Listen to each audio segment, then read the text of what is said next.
The Evening and the Morning takes place around the year 1000. It's the end of the Dark Ages and the beginning of the Middle Ages. And what we're seeing is a conflict between people who want England to be ruled by law and people who prefer the old ways. So this is the point at which England begins to change, and the main drama of the story comes in conflict about that change. After The Pillars of the Earth, I wrote two books which took place in the same town, Kingsbridge, in later periods of history. The Evening and the Morning takes place in Kingsbridge at an earlier period of history.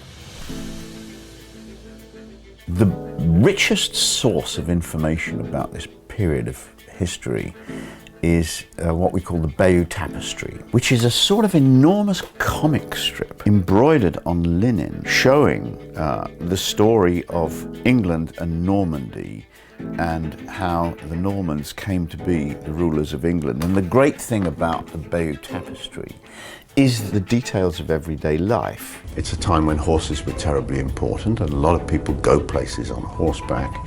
So it's important to know what it was like. They didn't have docks. If you wanted to go aboard a ship, you hitched up the skirts of your tunic around your waist and you walked through the shallow water. And in my story, people go between England and Normandy quite a lot. So this depiction is helpful to me.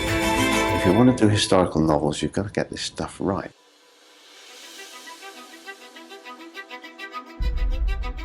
Now, architecture excites me because it tells of a way of life, you see.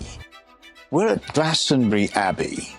There has been a monastery here since the 1st century AD, and two of my characters visited at different times. Edgar wants to build a canal and he wants to see how they've done it. Alden comes here. He is a monk. He comes here to beg a gift. His little monastery is broke, and he thinks that if he can get the relics of a saint, it will attract pilgrims and they will make money out of the pilgrims. I won't tell you whether he gets it. You have to read the book. The Evening and the Morning certainly has some strong female characters, as my books always do. When we first meet Ragnar in France, she's already a young woman of importance.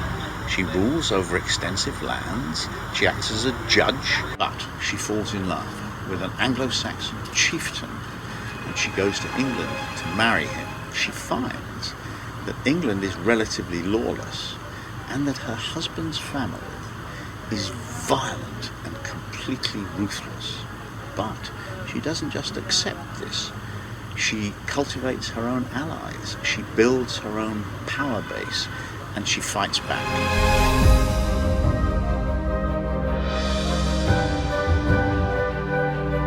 Hello. Welcome. Wow.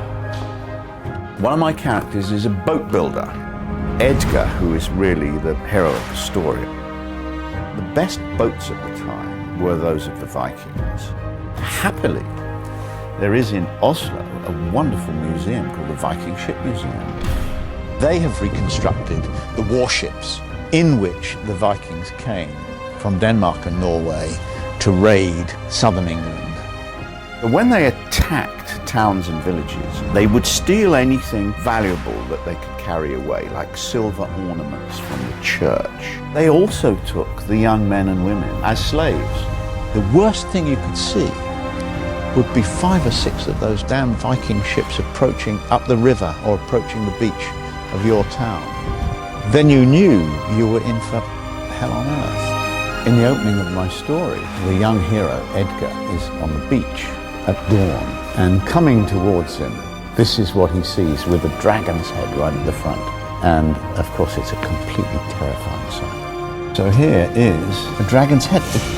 Gosh, the carving is extraordinary, isn't it? The look, the grandeur and the grace of those ships is really a very important image for this book. For the cover of The Evening and the Morning, for the first time, I've started working with an artist before the book is finished. And so I took Darren Cook, who is a designer who's worked on the covers of my books now for several years. And I took him with me to Oslo because I wanted him to see the helmets and the carving, because I knew that these things would inspire him. When you see runic letter forms, they locate a piece in history so specifically. A lot of the characters are very similar to an M, a runic M is very similar to an M that we would use today. So there's a really good opportunity here to create a branded look for the title, which is inspired by the runic alphabet. By the time the book is finished, we will have a very vivid idea of what the cover should look like all over the world. We're in the east of England, not far from the cathedral city of Lincoln. I was very pleased to find Dave Greenhalgh. He's an expert in ancient coins, and he's also a very practical guy, and he has a forge, and he actually makes replica coins in the way that they were made in Anglo-Saxon times. Part of the plot of The Evening and the Morning is that somebody's forging silver pennies, the only money in Anglo-Saxon England. That can go in. This is how you make the fire hotter.